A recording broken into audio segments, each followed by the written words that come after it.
can't believe there's so many people in the media going on about how horrible it was that ScoMo wanted to meet with his own backbencher. She wanted the attention on this issue. Surely she can talk to the PM about it.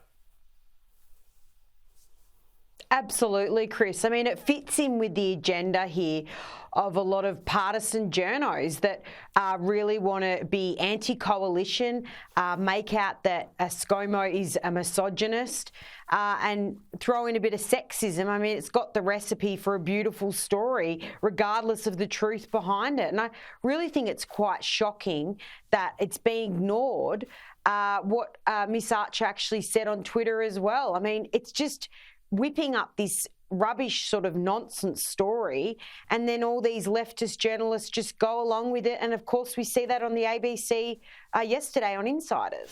Yeah, and it's all designed, of course, as a personal attack on the Prime Minister. It's all this sort of misogyny shtick, I suppose. Look, on the show last week, we talked about the Adele interview that a Channel 7 reporter had done, and her publicity, her record company, pulled the interview after they found out he hadn't listened to her album. It was a silly, storm in a teacup, I suppose. But that reporter has now given the most obsequious apology. Have a look at this from Channel 7 on the weekend. An email came through from Sony. It didn't mention Adele, but it did contain a link to her album. The genuine, dead set, hand-on-heart truth is that I missed it. By an absurdly long margin, the most important email I've ever missed in my life. To Adele, I say, I'd never have knowingly disrespected you by deliberately not listening to your work. I am so sorry. I also apologise to Adele's Australian fans and to you, our viewers, who through my error have been denied this interview and the insight into her character. Oh, my God, Matt Doran there. Now, Sophie, let us all live such blessed lives that the worst email we ever miss is an audio file of an Adele album. Oh, the preciousness of Adele, firstly. Yes. It concerns me really, though, Chris. Look, Matt Doran stuffed up. Like, journalists do it regularly. We've all made errors in our career. And I actually feel a bit sorry for him now because the pile-on just has been relentless. But this is my point. Sorry to interrupt. My point is, it would be better for him to listen to the album. It's a minor blip. To me, that apology is worse. That's just terrible, the way he's just thrown himself on the ground and begged for her forgiveness, honestly. Well, it sounds like, Chris, there's been a bit of pressure from Sony. Now, I don't know that, but from a lot of reports, whether there was pressure on Matt to actually come out and issue this apology.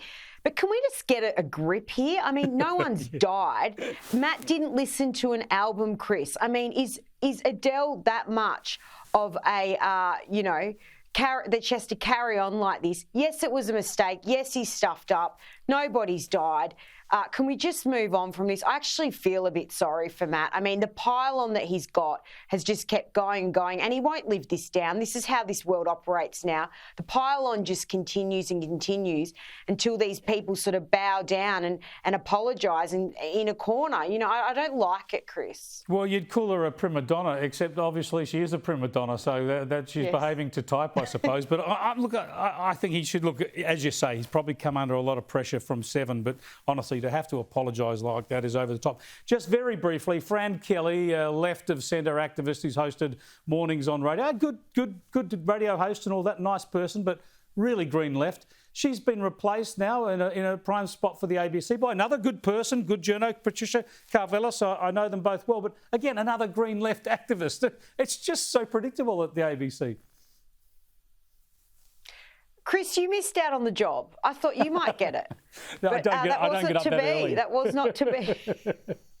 At least my wife would listen Chris, to me. We know that... Well, look, Chris, we know that the ABC is heavily left. We're not seeing any changes. We certainly weren't going to see a Conservative voice in there. But to be sincere, I do absolutely wish Patricia well with that job, and I hope that she does a good job and is more neutral than a lot of these commentators continue to be on the ABC, heavily left, and we've seen a lot of her commentary skewed heavily left. So hopefully that comes into the middle a bit more.